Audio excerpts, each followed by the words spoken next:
Yo, halo teman-teman, kembali lagi di channel ini. Abedisme, terserah. Pada episode 10 lalu, kita sudah melihat pertengkaran Wave dengan teman-teman dari kelas berbakatnya dan berakhir dengan Wave yang gagal membocorkan informasi kelas berbakat. Setelah pembicaraan dengan Peng, rupanya mereka mempunyai pemikiran yang sama, yakni sama-sama membenci sistem sekolah. Lalu Peng mengajaknya bergabung untuk mengubah sistem sekarang. Tapi belum ada jawaban dari Wave. Apakah yang akan terjadi di episode 11? Kalau gitu, ayo kita masuk ke cerita. Cerita dibuka dengan Pak Direktur yang ingin memberikan tugas akhir semester pertama untuk anak-anak berbakat. Menulis laporan berjudul Misiku sebagai siswa berbakat. Apa artinya menjadi siswa berbakat? Ditulis cukup satu halaman saja, ucap Pak Direktur. Lalu, sebuah pertanyaan dilontarkan oleh Moon. Pak, kalau aku tak menginginkan bakatku, apakah bisa dihilangkan? Ucap Moon. Seisi kelas kaget, juga Pak Pom yang langsung menegur kalimat Moon. Tak apa, ucap Pak Direktur. Kalau kau memang tak menginginkannya, itu bisa dilakukan. Ucapan Pak Direktur membuat seisi kelas terdiam. Namtan mulai menulis laporan dari setiap detail kejadian yang pernah terjadi, mulai dari awal pertemuan mereka hingga kejadian Wave kemarin. Ini sangat berbeda dengan Peng yang masih bingung menulis apa di lembaran kertas miliknya. Tapi yang lebih parah adalah Om. Ia mengartikan tugas ini dengan cara yang begitu aneh. Karena menurut Om, misinya sebagai siswa berbakat adalah membersihkan toilet dan memeluk dua sahabat di hadapannya ini, yang hasilnya membuat mereka ketakutan. Meski sudah menjadi guru, kebiasaan burukmu tetap sama. Masuk ke ruang kerja orang tanpa izin. Ini semua laporan pelanggaran yang diminta Pak Direktur. Ucap Bu Lada. Bu, aku masih bisa membantumu. Udah cukup gak usah. Aku juga udah gak selaras dengan anak-anak zaman sekarang. Mereka butuhnya orang sepertimu. Ucap Bu Lada, memotong pembicaraan Pak Pom. Oh iya, aku ingin bertanya. Apakah kau pernah gagal mengerti muridmu? Nak, aku tak tahu apa yang kau alami. Tapi kau pernah menjadi muridku. Yang dikatakan guru mungkinlah bukan yang terbaik untuk muridnya. Cukup kita berusaha sebaik mungkin.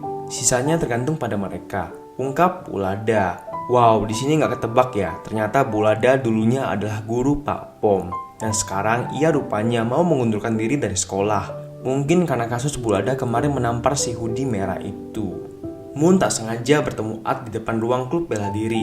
Temannya itu mengajak Moon kembali. Namun trauma kejadian sebelumnya masih menghantui pikiran Moon. Di kantin pun seperti biasanya terus menggombal kepada Claire. Otomatis wanita itu semakin berbunga-bunga, tapi muncul raut sedih dari wajahnya. Ia bercerita, ketika Moon bertanya kemarin kepada Pak Direktur, Claire sengaja melihat emosi Korn. Dugaan Claire, sahabatnya itu, ingin menghilangkan kekuatannya juga. Nah, sambilan iklan lewat, kita akan memperhatikan dua anak berbakat ini yang mulai berpikiran untuk menghilangkan kekuatan mereka. Perasaan galau muncul, menghantui pikiran mereka. Namun sebenarnya mereka juga beranggapan kalau bakat mereka adalah beban. Keputusan sudah bulat. Mereka berdua menemui Pak Direktur, yang mana memberikan sebuah serum akan disuntikan kepada Moon dan Korn, agar tak bisa menggunakan bakat atau kekuatan mereka lagi. Selain dua anak ini, yang sepertinya terlihat sedih adalah Pak Pom. Ia kecewa dengan keputusan dua muridnya tersebut. Dari luar pintu, ternyata Peng menyaksikan kejadian ini. Pak Pom menunjukkan laporan tugas akhir semester anak-anak di hadapan direktur. Tiap murid memberikan makna berbeda pada masing-masing bakat mereka. Bagi beberapa anak, misi siswa berbakat adalah memahami bakat mereka dan memanfaatkannya. Ada juga yang tak ingin terjebak dalam label siswa berbakat. Ada juga yang melihat sisi baik dan buruk potensi mereka. Ada juga yang berpikiran untuk menjaga bakat mereka.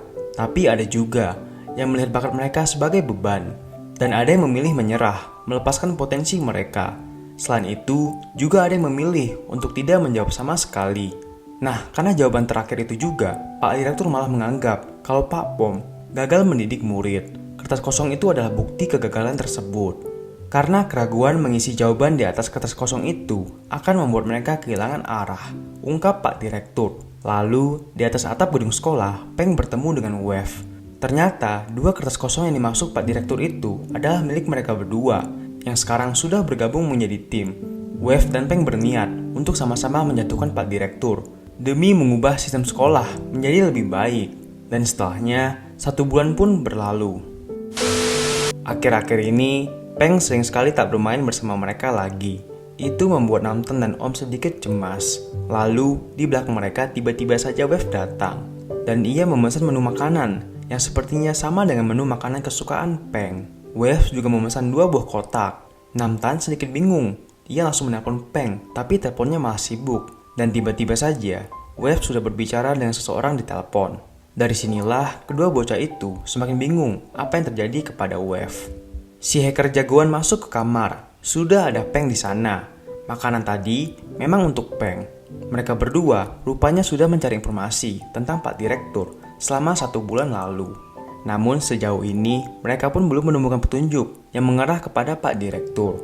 Tapi ada hal yang aneh terjadi pada semua orang yang berhubungan dengan siswa berbakat.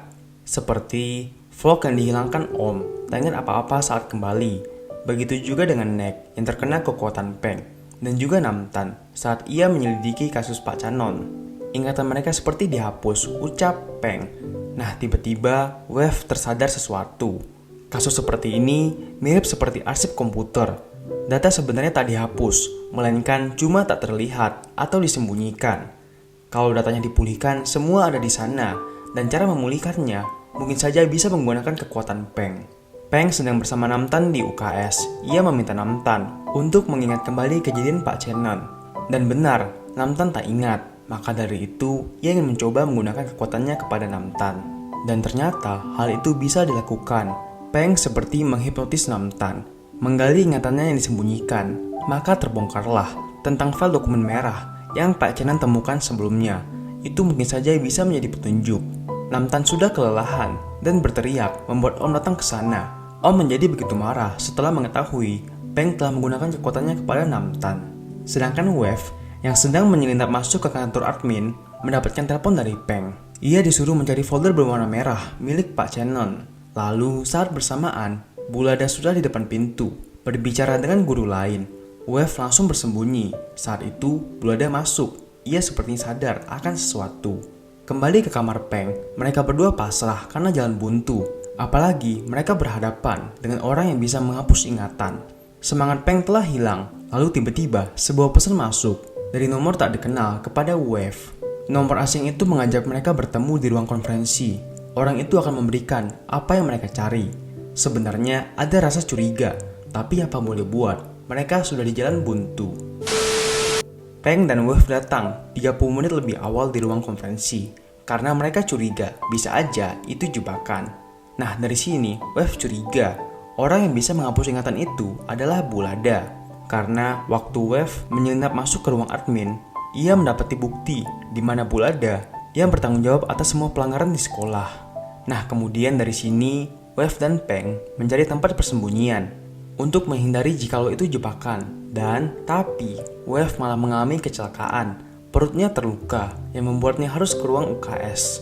Maka tinggallah Peng sendirian di sana sambil sembunyi menunggu orang tak dikenal itu datang. Dan benar itu adalah Bulada yang memberikan sebuah dokumen merah. Kemudian ia bergegas pergi. Peng bangkit dan membuka dokumen itu sambilan ia mengejar Bulada. Di sini diketahui pula kalau Bulada memang berniat membantu mereka setelah ia tak sengaja melihat Wave menyelinap masuk ke ruang administrasi. Bulada selama ini cuma orang normal yang mengetahui rahasia kelas berbakat, dan sekarang ia sudah tak berhubungan lagi dengan sekolah. Untuk itu, ia cuma berniat untuk memberikan file tersebut. Sebelum pergi, Bulada memperingati Peng untuk berhenti. Pastinya akan susah mengubah sistem yang sudah dibangun selama 10 tahun ini. Masih belum terlambat untuk berhenti, ucap Bulada. Wave sedang mengobati lukanya. Melalui sebuah telepon, Peng mengajaknya bertemu di kamar. Anak itu berjalan cepat masuk ke kamar dan terhenti setelah membuka pintu. Di sana ada Pak Pom yang sudah menunggunya. Pak Pom ternyata sudah lama curiga kepada Peng. Ia meminta anak didiknya itu tak perlu mengurusi hal seperti ini. Peng sudah mengetahui banyak hal, termasuk tentang Pak Pom. Lalu guru itu meminta muridnya menyerahkan file dokumen merah tersebut. Dan tanpa menjawab, Peng perlahan-lahan mengulurkan tangannya yang berisi dokumen merah. Tapi ternyata Peng cuma mengecoh Pak Pom. Ia berusaha meraih tangan Pak Pom karena ingin menggunakan kekuatannya. Namun sialnya, Pak Pom terlalu cepat. Ia menjentikan jarinya seperti Thanos. Bersamaan, sebuah metronom bergerak di sana. Lalu, blep, Peng tiba-tiba saja sudah terdiam lama. Wave terus memanggil namanya, tapi Peng cuma melamun dengan tatapan kosong. Kita juga bisa melihat segala informasi yang sudah mereka kumpulkan di dinding juga sudah hilang. Wah gila ya, ternyata si penghilang ingatan itu Pak Pom loh. Dia si impostor sekolah yang selama ini gak ketebak gitu loh. Awalnya gua kira itu si Bulada atau Pak Direktur loh. Ternyata malah Pak Pom gitu. Waduh, makin gregetan aja nih. Kalau gitu, The Gift episode 11 gua katakan selesai. Flying high like the birds and the bees.